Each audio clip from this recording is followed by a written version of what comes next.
কাফনের কাপড়টা মুষ্টিটা খুলবে, ফাইয়াজুল সানিহি, মুর্দারকে বসাবে। হাদিসের বর্ণনা, রসুল যা বলছেন এটাই তো বাস্তব। আমরা তো আর দেখি না, আমরা শুনবো না। মুর্দারকে বসানো হবে, বসানো হবার পরেই তাকে তিনটা প্রশ্ন হবে। হবে না যে এমন কেউ নাই পৃথিবীতে কোনো মানুষ। মান রব্বুকা ওয়া মা দীনুকা ওয়া মান নাবিয়্যুকা আল্লাযী বুইসা ফীকুম। তিনটা প্রশ্ন হবে সবার। আল্লাহ রসুল বলেন, যখন প্রশ্নগুলি হবে, আহা, যার আমল ভালো ছিল, তাকদীর ভালো ছিল, সে তো সুন্দরভাবে তিনটা প্রশ্নের অ্যান্সার দিয়ে দিবে খুশিতে খুশিতে। ব্যাস, প্রশ্ন শেষ। আবার তখন রুহের সাথে আর বডির সাথে কিছু কানেকশন। রুহ তখন ইল্লিয়নের মধ্যে আছে, যেহেতু প্রশ্ন হয়ে গেছে, প্রশ্নের অ্যান্সার ভালো, রেজাল্ট ভালো। তখন ফেরেশতারা বলবেন, বন্ধু, জীবনটা কাটাইছিলে দুনিয়ার মধ্যে, তুমি আল্লাহকে ভুলো নাই, তুমি আল্লাহকে ভুলো নাই। এখন মাওলার হাতে তুমি চলে আসছো, তোমার জন্য কিছু স্পেশাল কি জিনিস, আফরিশুহু মিনাল জান্নাহ ওয়া আলবিসুহু মিনাল জান্নাহ ওয়াফতাহ লাহু বাবান ইলাল জান্নাহ ফায়ুফতাহ। ঘোষণা হয়ে যাবে, এই জান্নাত থেকে কিছু বিছনাপত্র আমার বন্ধুর পিছের নিচে বিছিয়ে দাও, এই কাফন সরাই দাও, দুনিয়ার এই কাফনের দরকার নেই। এবং জান্নাতের দিকে একটা দরজা খুলে দাও, সেখানে আলো বাতাস আসবে, আর বন্ধুকে বলবে তুমি ঘুমাইয়ে থাকো, আরাম করতে থাকো, ফেরেশতারা পাহারাদারি করবে, কেউ তোমার কোনো ডাক দিবে না, ক্ষতি করবে না। বাস, জিন্দিগিটা কত দামি জিন্দিগি হবে বাবা। রাসূল বলছেন এই ঘোষণা হবে। এই সময়টা যদি, এই হালাতগুলি কবরের মধ্যে যখন হবে, দুনিয়াওয়ালারা কেউ জানবে না। তখনই বিভিন্ন সময় বিভিন্ন অবস্থায় মানুষ স্বপ্নে দেখে এই অবস্থায় আছে, ওই অবস্থায় আছে, এগুলি নিয়ে অনেক অনেক কথা আছে, লম্বা লম্বা কথা। স্বপ্ন দেখে তার ভালো হালাতটা দেখে অবস্থা, অনেক সময় অনেককে খারাপ শুরুতে দেখে। এটাও আল্লাহ পাকের একটা মেহেরবানি, তাকে ওয়াইটিং রুমের মধ্যে রাখছে কিয়ামত শেষ সিঙ্গাফু দেওয়ার আগ পর্যন্ত, যেহেতু তার হালাতটা খারাপ, স্বপ্নের মাধ্যমে হালাত খারাপ দেখতেছে, তার ছেলে, তার মেয়ে, তার বিবি, বন্ধুরা, তাকে ওয়াইটিং রুমে থাকা অবস্থায় কিছু তার জন্য কিছু হাদিয়া, কিছু সূরা ফাতিহা, কিছু ইখলাস, কিছু কোরআন তেলাওয়াত, এগুলি একটু তার কাছে রুহের মধ্যে পাঠায়। আল্লাহ, বাবার কবরে পৌঁছে দাও, দাদার কবরে পৌঁছে দাও। এই ওয়াইটিং রুমের মধ্যে তাকে রাখা হয়েছে এতদিন, এই জন্য যে তার কবর সওয়াবগুলি পৌঁছবে। এর উসিলায় হয়তো আল্লাহর বান্দার আমল নামা একটু ভালো, নতুবা ভিন্ন কোনো আর পথ নাই, কোনো পথ নাই। সেই হালাতগুলি সবসময় সামনে রাখলে হায়াতটা দামি বানানোর চেষ্টা করা সহজ। তারপরে বিছনার মধ্যে বসে কুল হু আল্লাহ, কুল আউযু বিরাব্বিল ফালাক, কুল আউযু বিরাব্বিন নাস, তিনটা সূরা একবার পড়ে হাতের তালুতে ফুদিয়া মুখের থেকে নিয়ে শরীর মুজবা, যতটুকু হাত, তিনবার পড়বা, তিনবার মুজবা। তারপরে ঘুমের দোয়া পড়ো, আল্লাহ আমি আপনার নামে মৃত্যুবরণ করতেছি। দোয়া ঘুমের, কিন্তু আল্লাহ শিখিয়ে দিয়েছে যে তুমি বলো, আল্লাহ আমি আপনার নামে মৃত্যুবরণ করতেছি।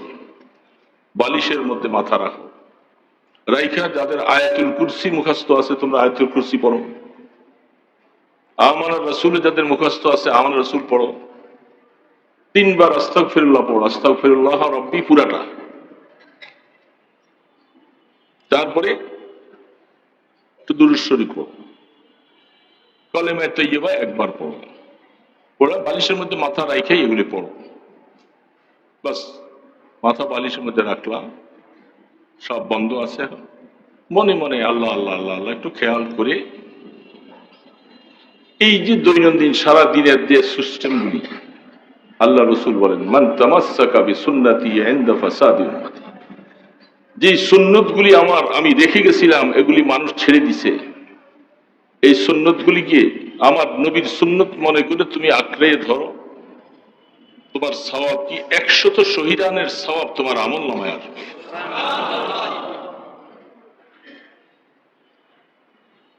যারা দাড়ি কামাই, দাড়িটা কামাবো, যেহেতু আল্লাহ পাক দেখেন, ফেরেশতারাও দেখেন, এটা আমার জন্য একটা হারাম কাজ করতেছি, নাজায়েজ কাজ করতেছি, আমি আগে যা করেছি সামনে আর করব না। এই আমার হালাতটা যদি, যেই কথাগুলি বললাম এগুলি তো আপনি এই নিয়মে না করলেও কাজ করা লাগবে, কাজ করা লাগবে না? জামা পরবেন, খাইবেন, ঘর থেকে বাইর হবেন, বিছনায় শুইতে যাবেন, এগুলো তো সব আপনাকে দৈনন্দিন করা লাগবে।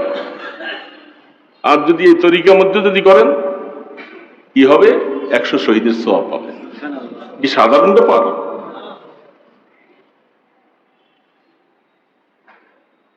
আফসোস লাগে, এত সুন্দর জিনিসগুলি দৈনন্দিন চলে যাচ্ছে, কিন্তু একটু খেয়াল না করার কারণে আমি অনেক সওয়াব থেকে মাহরুম হয়ে যাচ্ছি, অনেক সওয়াব থেকে মাহরুম হয়ে যাচ্ছি। এই জন্য দোস্ত, এই তালিমে আসা, ইসলাহী সম্পর্ক রাখা, ব্যাপার তো এগুলি যে আমলের জিন্দিগিটা গড়াই ওঠা। আপনি এখন হয়তো অনেক দোয়া, মুখস্থ ইত্যাদি এগুলি এখন করতে পারবেন না, সেই সময় নাই।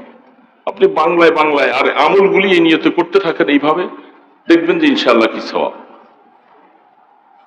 মদিনার রসুল খুশি হবে, মদিনাওয়ালা খুশি হবে।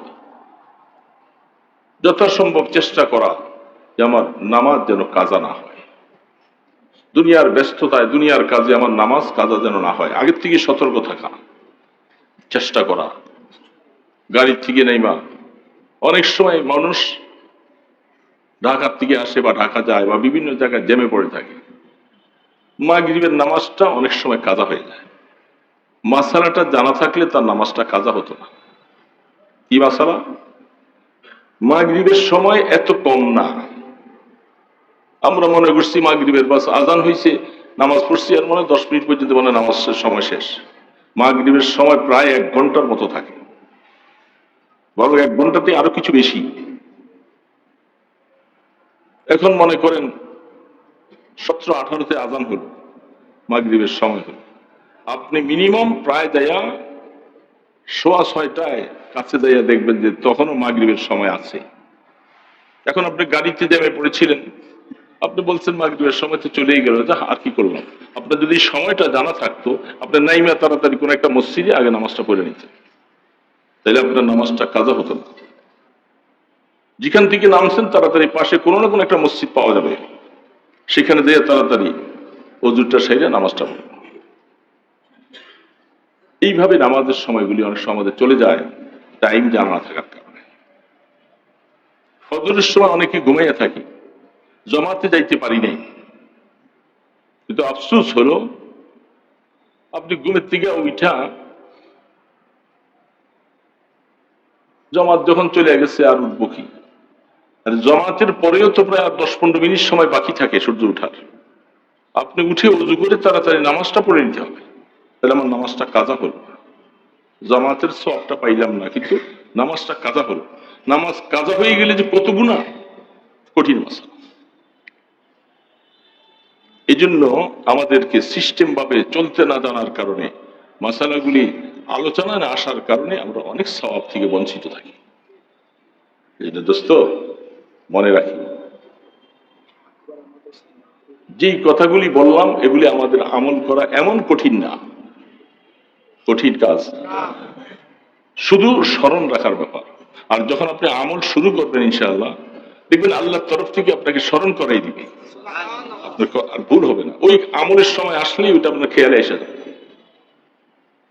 হাত্তা কি হাদিসের মধ্যে পাওয়া যায় আল্লাহ রসুল চুল আশ্রাইতেন, দাড়ি মোবারক আশ্রাইতেন, ডান দিক থেকে চিরুনিটা লাগে।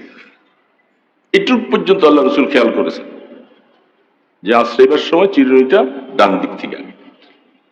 আল্লাহ রসুলের চুল বাবরি চুল ছিল।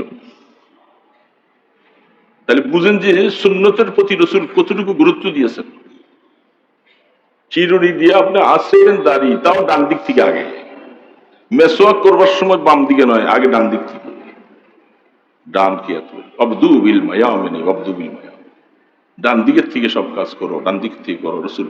আর ডানের যে কি ফজিলত, কিয়ামতের ময়দানে একটা ডানপন্থী হবে আর একটা বামপন্থী হবে। নেককার লোকগুলাকে আল্লাহ পাক বের করে আদম আলাইহিস সালামের ডান পাশে রাখছে, গুনাহগার কাফির মুশরিক গুলাকে বাম পাশে রাখছে। এই জন্য কোরআনে আল্লাহ পাক বলছেন ডানপন্থী আর বামপন্থী, এই জন্য সব কাজ ডান ডান ডান ডান দিয়া করো। অনেক সওয়াব, অনেক সওয়াব। মুমিনের জীবনের সমস্ত কাজগুলি সওয়াব হয়ে যাবে যদি একটু খেয়াল করে করা হয়। মনে থাকবে না ইনশাআল্লাহ? এই আমলগুলি মা বোনদেরকেও শিখিয়ে দিবেন। মা বোনরা যারা আছে বাসায় তাদেরকেও শিখাবেন, তারাও বাসায় আমলগুলি এভাবে করবে। তাহলে আপনি যখন তার সাথে আমলগুলি আলোচনা করবেন তখন আপনার খেয়াল হবে যে আমার সবগুলি আমলের কথা মনে আছে কিনা। আমি আমার বিবির সাথে ঘরের মধ্যে আমলগুলি আলোচনা করব, মোজাকারা করব, যে এইভাবে আমাদের সকাল থেকে রাত্রে ঘুমান পর্যন্ত এই আমলগুলির কথা আজকে তালিমে আলোচনা হয়েছে, তোমাদের সাথেও আমি মোজাকারা করি, আপনার একটু স্মরণ হয়ে যাবে, তারাও আমলের মধ্যে উদ্বুদ্ধ হয়, ঘরওয়ালারাও ওই আমলগুলি করবে, অনেক ফায়দা হবে। তো আমরা চেষ্টা করবো তো ইনশাআল্লাহ। নিজের অসুস্থতা, ছেলে মেয়ের অসুস্থতা, বিবি বাচ্চার অসুস্থতা, বন্ধু বান্ধবের অসুস্থতা, এগুলি সব কিছু মিলাইয়া হায়াত কাটানো হচ্ছে। আল্লাহ তাবারক ওয়া তাআলা এর মধ্যেই বান্দার আমলের দিকে আল্লাহ তাকান, যে তুমি সুস্থতা থাকার সময় কি করতেছো, অসুস্থতার সময় তুমি কি করতেছো, উভয়টাই আল্লাহ পাক দেখেন। যখন সুস্থতার সময় আমল ঠিক রাখা হয়, অসুস্থতার সময় যদি আমল কিছু কম হয়, হাদিসের বর্ণনা অনুযায়ী অসুস্থতার সময় আমল কম হলেও সুস্থতার সময়ের আমলের সওয়াবগুলি তাকে দান করা হয়। এজন্য বান্দাকে আল্লাহ পাক দুই হালাতই রাখেন, সবসময় অসুস্থতা দিয়ে রাখেন তেমনটাও নয়, আবার সবসময় সুস্থতায় রাখেন এমনটাও নয়। সুস্থতা অসুস্থতা দুইটার মাঝে হায়াত চলছে। আল্লাহ পাক এটাই দেখতে চান।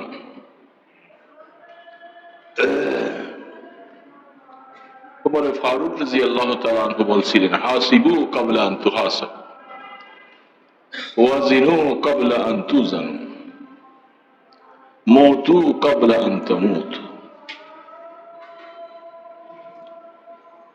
তোমার একটা হিসাব হবে, তোমার জীবনের আমলের একটা ওজন হবে, তোমার একদিন মৃত্যু আসবে। এই তিনটা কথা বলে তিনি বলছিলেন, হাকিকতে যখন ওজন হবে যেদিন কিয়ামতের ময়দানে, সেই দিনে ওজন দেওয়ার আগে, ওজন আসার আগে তুমি দুনিয়ার জীবনে তোমার আমলের কিছু ওজন করো, যে কতটুকু পরিমাণ আমল তোমার জমা হয়েছে আমল নামায়। যে আমলটা ওজনের সময় কাউন্ট হবে, যোগ হবে, ওই ওজনের আগে দুনিয়াতে নিজের আমলের ওজন করো, যে আমি কতটুকু আমল করেছি, গুনার থেকে বেঁচে আমলগুলাকে কতটুকু আমি ওজনের উপযুক্ত বানাইছি। হাসিবু ক্বাবলা আন তুহাসাবু, হিসাব যেহেতু আল্লাহ পাক নিবেন, এটা আল্লাহ পাক কোরআনে অনেক জায়গায় বলছেন। যেদিন বাস্তবতার সাথে হিসাব নেওয়া হবে, সেই হিসাবটা নেওয়ার আগে দুনিয়াতে তুমি কিছু হিসাব করো, যে আমি আমার এই জীবনের এই বয়সে আমি কি করেছি, কতটুকু নেক আমল করেছি, কতটুকু পাপ করেছি। মুতু ক্বাবলা আন তামুত, যেদিন বাস্তবতার সাথে তোমার মৃত্যু এসে যাবে সেদিনের পরে তো আর এক সেকেন্ড তোমাকে আর ফিরে আসার সুযোগ নেই। সেই মৃত্যুটার আগে তুমি মনে করো যে আমি মরে গেছি, এখন আমাকে অবশ্যই মৃত্যুর প্রস্তুতি নেওয়া দরকার। আর মৃত্যুবরণ করলে ফিরে আসা যায় না। এই কথাগুলির কথা ওমরে ফারুক রাদিয়াল্লাহু তাআলা আনহু ইঙ্গিত করেছেন। যদিও ঘটনাটা বলছেন যদিও অবাস্তব নয়, বাস্তবেই উপলব্ধি করার জন্য, বোঝার জন্য আকলমানদের কাছে দৃষ্টান্তটা খুব গুরুত্বপূর্ণ।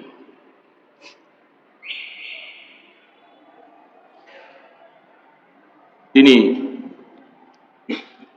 পাখি পালতেছেন, পাখিকে কথা শিখাইয়েছেন, পাখিটাকে অনেকটা আদর যত্ন করেন,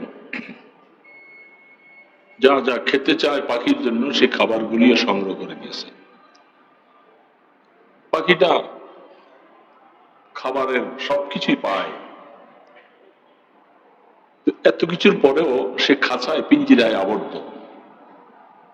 পিঞ্জিরায় আবদ্ধ থাকার কারণে স্বাধীনতা নাই তার। তো তার মালিক সফরে যাইতেছে, যেহেতু কথা বলতে শিখছে, মালিক কি বলছিল, আপনি তো সফরে যাচ্ছেন, বাড়িওয়ালাদের জন্য আসার সময় অনেক কিছুই আনবেন, কেনাকাটা করবেন, আমি আপনার কাছে যাওয়ার সময় আমার একটা আবদার পেশ করব। আপনি সফর করার সময় যাইতে হোক আর আসতে হোক, আমার জাতি ভাই যদি কারোর সাথে কোথায় যদি আপনার দেখা হয়, গাছের ডালে, উড়ন্ত অবস্থায়, যে কোনো জায়গায়, আমার জাতি ভাইয়ের কাছে আমার সালামটা পৌঁছে দিন।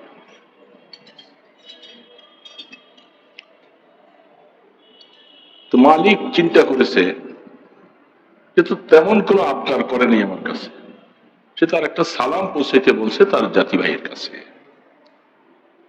ভালো কথা, ঠিক আছে, তুমি আরো কিছু টাকার জিনিস খরিদ করে আনার জন্য বললেও আমি সেটা রাখতাম, চেষ্টা করব। চলছে, ভারতে গেছে, বিভিন্ন কেনাকাটা সবকিছু করে ব্যস্ত ছিল। হঠাৎ করে মনে পড়ে যায় আমার পিঞ্জিরার আবদ্ধ পাখিটা আমাকে একটা সংবাদ বলেছিল। সে খেয়াল করতেছে এই জাতীয় তোতা পাখি কোথাও কোনো গাছের ডালে দেখা যায় কিনা। হঠাৎ করে নজর করে দেখছে একটা গাছের মধ্যে অনেকগুলি তোতা পাখি।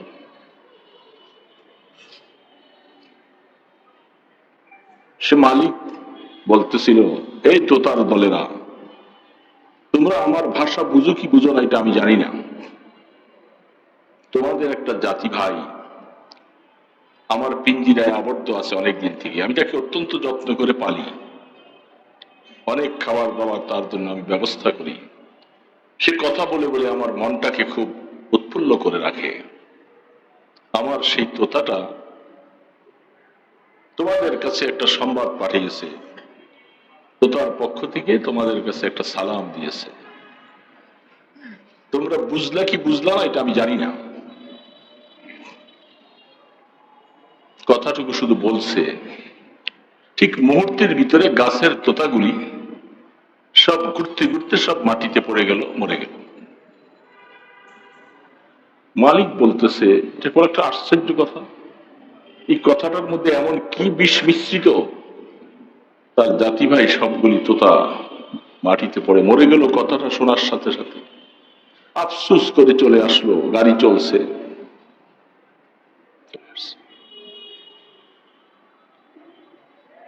বাড়ির মধ্যে আসার পরে নিজেদের আত্মীয় স্বজনরা অনেকদিন পরে আসছে, সে সফর করে, ছেলে মেয়েরা আনন্দ উল্লাসে আছে, সকলকে সবকিছু দিবে, খুশি। তার পিঞ্জিরার পাখিটা দেখছে যে এতক্ষণ ব্যস্ত, আমার মালিক খুব ব্যস্ত আছে, ব্যস্ততাটা সেরে নেক, আমি আমার সম্পর্কে, আমার সদাই আমার প্রস্তাবনাটা সম্পর্কে আমি জিজ্ঞাসা করি। সবকিছু সারার পরে বিশ্রাম হয়েছে। তোতা পাখিটা কত বিচক্ষণ, কত চালাক। লম্বা সফর করে আসার পরে সাথে সাথে বলতে পারতো না, সুযোগ দিয়েছে মালিক, মুতমাইন হয়েছে, আরাম করতেছিল। এমন সময় তোতার সামনে আসছে, আপনি কি আমার সালামটুকু আমার জাতি ভাইয়ের কাছে পৌঁছাইছেন? হ্যাঁ, আমি তো অবশ্যই পৌঁছেছি। তবে তোমার সালামটা যে বড় একটা বিষ মিশ্রিত সালামের মতো মনে হলো। এটা কেমন সালাম দিলা আমি জানি না। কি হয়েছে যে তোর জাতি ভাইয়ের কাছে আমি মাত্র তোমার সালামটা পৌঁছাইলাম, একটা সেকেন্ডের ভিতরে সবগুলি পাখি ঘুরতে ঘুরতে মাটিতে পড়ে সব মরে গেল। কথা শেষ না হতে হতে পিঞ্জিরার পাখিটাও মরে গেল, সেও কয়েকটা ধরপড় করে। মালিক বলতেছে একই ব্যাপার, বুঝে আসে না। অনেকক্ষণ সে কাঁদল, এত কষ্ট করে তোতাটাকে পারলাম, তুই আমার সাথে এমন একটা কাজ করলি, এটা কি? দীর্ঘ সময় সেইভাবে পড়ে আছে। মালিক তার খাদেমকে বলছে, যা, আর এটার পিছনে মরা তোতা আটকে রেখে তার কোনো লাভ নেই। বহুত দুধ কলা খেয়ে পাচ্ছিলাম তাকে পিঞ্জিরাটা খুলে ফেলে দিয়ে আস। তার চাকর খাদেম খাঁচাটা নিয়ে তোতাটাকে খাঁচার দিকে এমনি ধরছে, মরা জিনিস যেভাবে ধরে তবে এইভাবে ধরে নিয়ে পাখিটা যখন ফেলছে, পাখিটা আবার জীবিত হইয়া গাছের ডালে গিয়ে বসছে।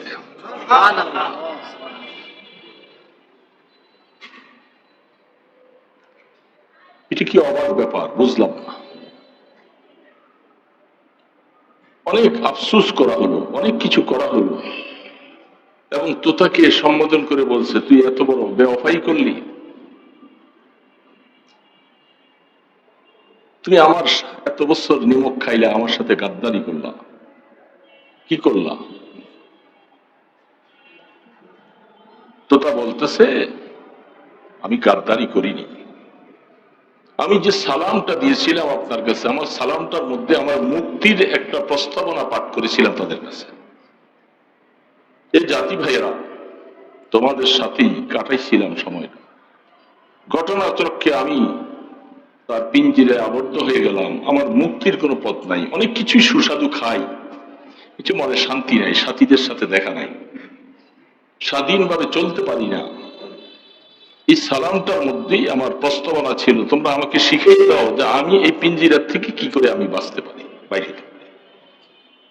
আমার ওই জাতি ভাইরাও ঘুরে পড়ে গেছে, তারা একজনও মরে নাই। যাইয়া দেখেন তারা সবাই, তারা আমাকে শিখাইছে, যদি তুমি পিঞ্জিরার থেকে বাইর হয়ে যেতে চাও, তাহলে তুমি আগে মরার আগে মরো, মরার ভান ধরো, মরে যাও, তাহলে তুমি বাঁচতে পারবে।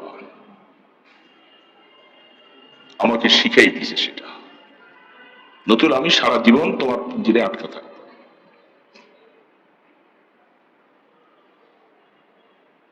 দোস্ত, পাখির উপমা পেশ করে বলছিলেন এই অবস্থা। মৌতু কবলান্তমোত, মৃত্যু তো অনিবার্য আসবে, কোনো সন্দেহ নাই।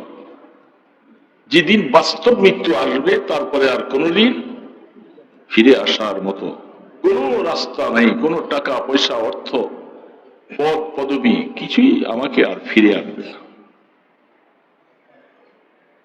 এক একজনের মৃত্যুর সংবাদ যখন পড়ে, অমুকের ছেড়ে অমুক পদবি, অমুক এই সেই, অমুক কিছু, সবকিছু বলে যে অমুকের এতেকাল হয়েছে।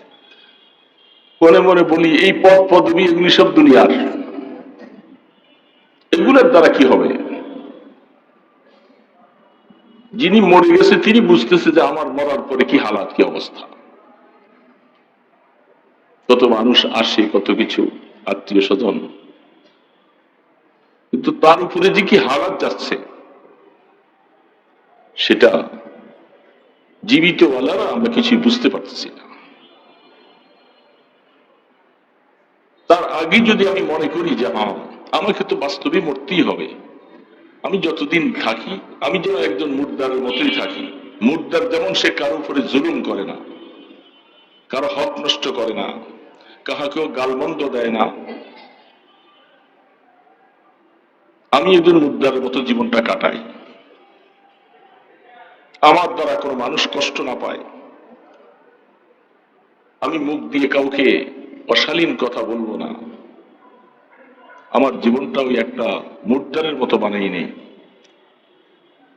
মৌতু কবলান্ত। এই জন্য দোস্ত বোঝা দরকার, একের পরে এক দেখতে দেখতেই তো হায়াতটা নদীর স্রোতের মতো শেষ হয়ে যাচ্ছে।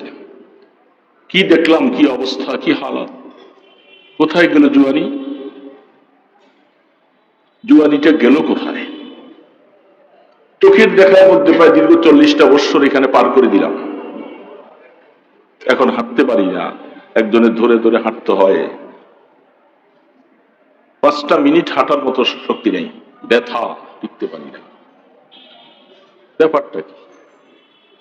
কত পরিশ্রম না করেছি, কত দৌড়ঝাঁপ দিছি, রিক্সায় উঠি নাই অধিকাংশ সময়। চাষাবাদ থেকে এখানে আবার রিক্সা উঠা লাগে, বাজার করতে গেছি বাজারে, রিক্সায় উঠি নাই, বাজারে ব্যাগ হাতে নিয়ে এসে পড়ছি। আর এখন গেট পর্যন্ত যাইতে পারি না, এখান থেকে অটো এখানে আইনে তার উঠতে হয়, অটোটার মধ্যে উঠতে পারি না, দুজন ধরে উঠতে হয়, এত ব্যথা।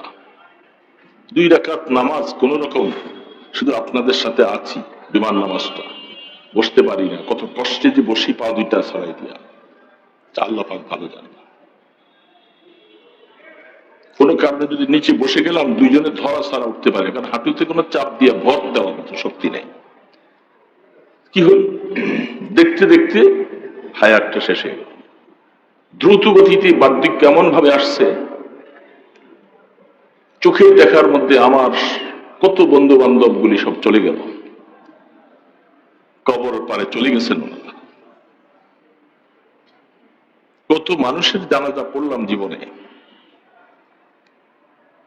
তো শেষ।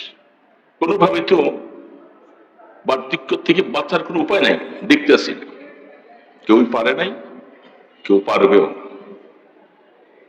এই কথাগুলি যাদের মনে আছে তার জীবনের মোড় ঘুরে যায়, জীবন মোড় ঘুরে যায়। হায়, এটাই কি জিন্দেগি? এটার নাম জীবন?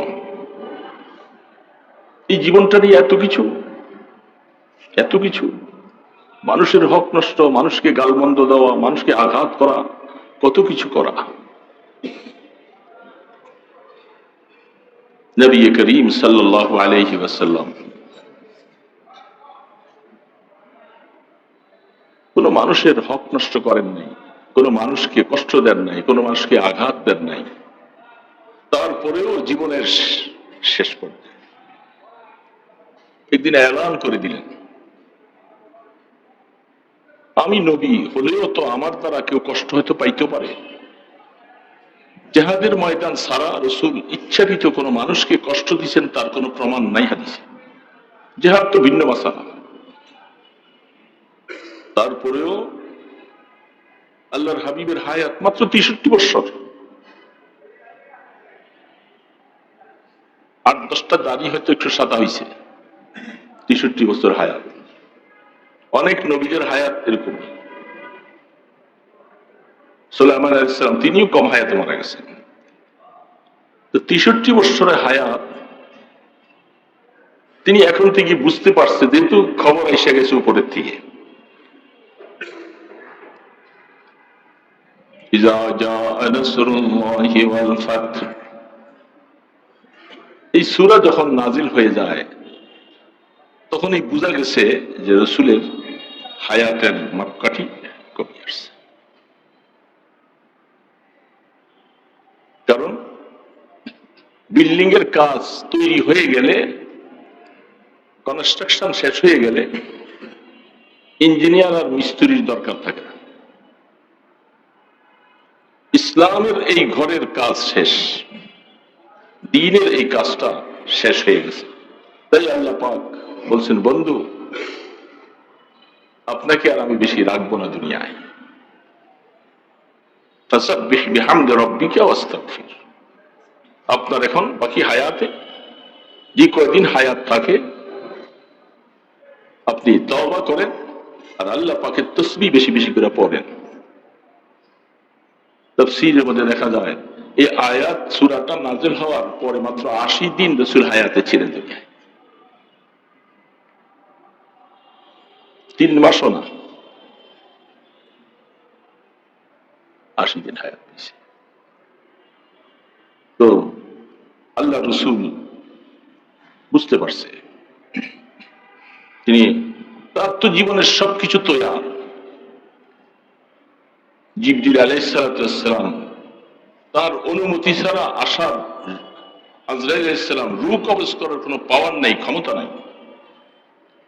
আগে রাসূল অনুমোদন করতে হবে যে হ্যাঁ এই বয়সেই এই হায়াতেই তিনি দেখছেন যে বাস আল্লাহ পাক দ্বীনের কাজ সব শেষ করাই দিয়েছেন, আমি এখন আমার বন্ধুর সাথে মিলতেই ভালো লাগে। এই জন্য যতগুলি অসুস্থ হওয়ার সময় যে হালাতে ছিলেন, হাদিসে আছে, বুখারীতে হাদিস আসছেন, অনেকেরই ধারণা হলো রাসূল এরকম অসুস্থ হয়েছেন আবার সুস্থ হয়ে যাবেন, সুস্থ হয়ে যাবেন, এরকম কয়েকবারে হয়েছিলেন। তো সকলের একই হলো অসুস্থ হয়েছে আবার সুস্থ হয়ে যাবেন। রাসূল যে এই অসুস্থতায় দুনিয়া থেকে চলে যাবেন এটা অনেকেই বুঝতেই পারে নাই, সকলের একই এটাই। কারণ ওমর ফারুক রাদিয়াল্লাহু তাআলা আনহুর মতো মানুষ, উনি তো তরবারি নিয়ে বলছিলেন যে রাসূল ইন্তেকাল করেছে এটা কেউ বলবো না, বললে তার গর্দান কেটে ফেলবেন। আমার রাসূল একটু আরাম করতেছে, আরাম করতেছে, তার একই নিয়ে হচ্ছে না, বিশ্বাসই করা যায় না যে রাসূল চলে গেছেন। এরকম সাহাবায়ে কেরাম অনেকেই মনে করেছিলেন যে রাসূল একটু হয়তো বেহুশ হয়েছে, অসুস্থ হয়েছে, আবার সুস্থ হয়ে যাবে। আম্মা জান আয়েশা সিদ্দিকা রাদিয়াল্লাহু তাআলা আনহা বলেন, আমি তো রাসূলকে নিয়ে বসে আছি, যখন তিনি বললেন এই শব্দটা আল্লাহুম্মা ইয়া রফিকাল আলা,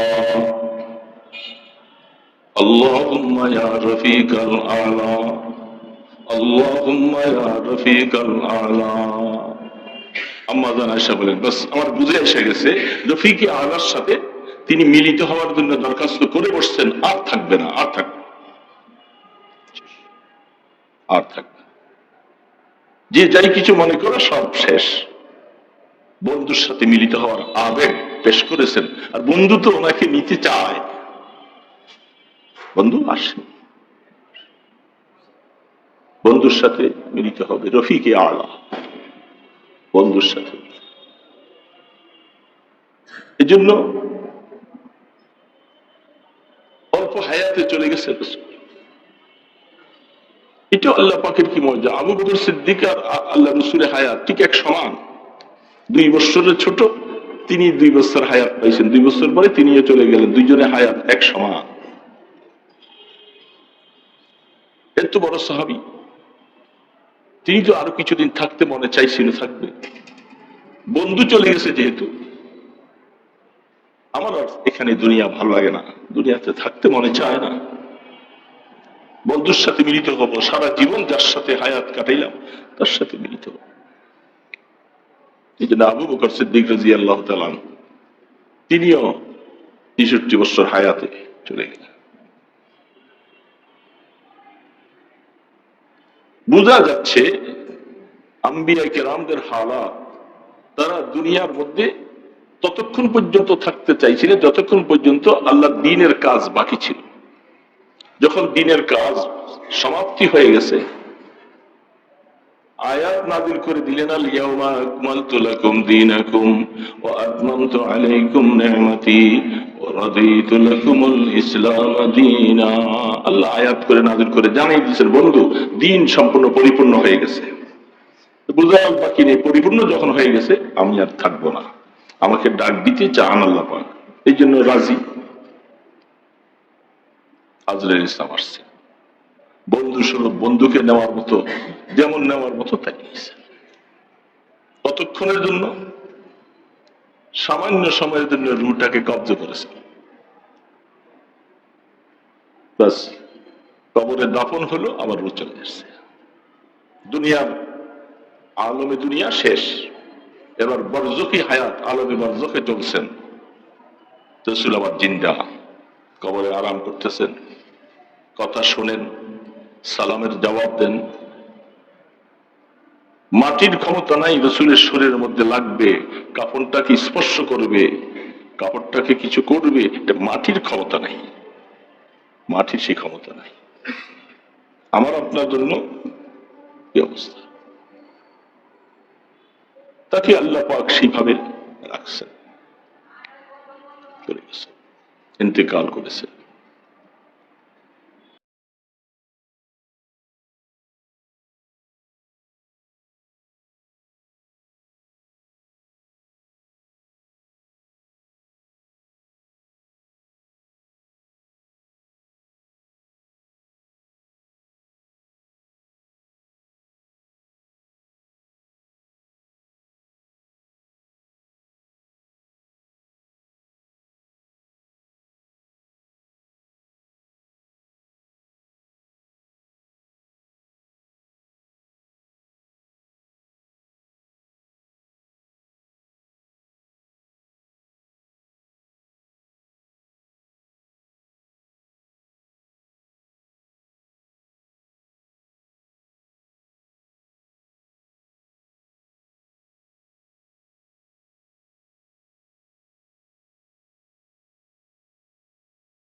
প্রত্যেকটা মানুষের হায়াতের মধ্যে এই অবস্থা হবে, যখন মৃত্যুটা হয়ে যাবে, রুটা চলে গেল।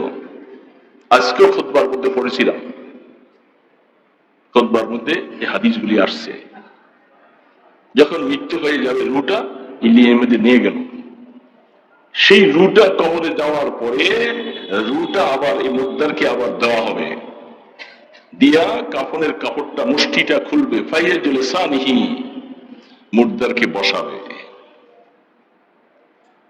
হাদিসের বর্ণনা, রাসূল যা বলছেন এটাই তো বাস্তব। আমরা তো আর দেখি না, আমরা শুনবো না। মুর্দারকে বসানো হয়, বসানো হবার পরেই তাকে তিনটা প্রশ্ন হবে। হবে না যে এমন কেউ নাই পৃথিবীতে কোনো মানুষ। মার রব্বুকা ওয়া মা দীনুকা ওয়া মান নাবিয়্যুকা আল্লাযী বুইসা ফীকুম, তিনটা প্রশ্ন হবে সবার। আল্লাহ রাসূল বলেন, যখন প্রশ্নগুলি হবে, আহা, যার আমল ভালো ছিল, তাকদীর ভালো ছিল, সে তো সুন্দরভাবে তিনটা প্রশ্নের অ্যান্সার দিয়ে দিবে, খুশিতে খুশিতে। ব্যাস, প্রশ্ন শেষ। আবার তখন রুহের সাথে আর বডির সাথে কিছু কানেকশন, রুহ তখন ইল্লিয়িনের মধ্যে আছে, যেহেতু প্রশ্ন হয়ে গেছে, প্রশ্নের অ্যান্সার ভালো, রেজাল্ট ভালো। তখন ফেরেশতারা বলবেন, বন্ধু, জীবনটা কাটাইছিলে দুনিয়ার মধ্যে, তবে আল্লাহকে ভুলো নাই, তুমি আল্লাহকে ভুলো নাই, এখন মাওলার হাতে তুমি চলে আসছো, তোমার জন্য কিছু স্পেশাল কি জিনিস, আফরিশুহু মিনাল জান্নাহ ওয়া আলবিসুহু মিনাল জান্নাহ ওয়াফতাহ লাহু বাবান ইলাল জান্নাহ ফায়ুফতাহ, ঘোষণা হয়ে যাবে, এই জান্নাতে কি কিছু বিছনাপত্র আমার বন্ধুর পিছের নিচে বিছিয়ে দাও, এই কাফন সরাই দাও, দুনিয়ার এই কাফনের দরকার নেই। এবং জান্নাতের দিকে একটা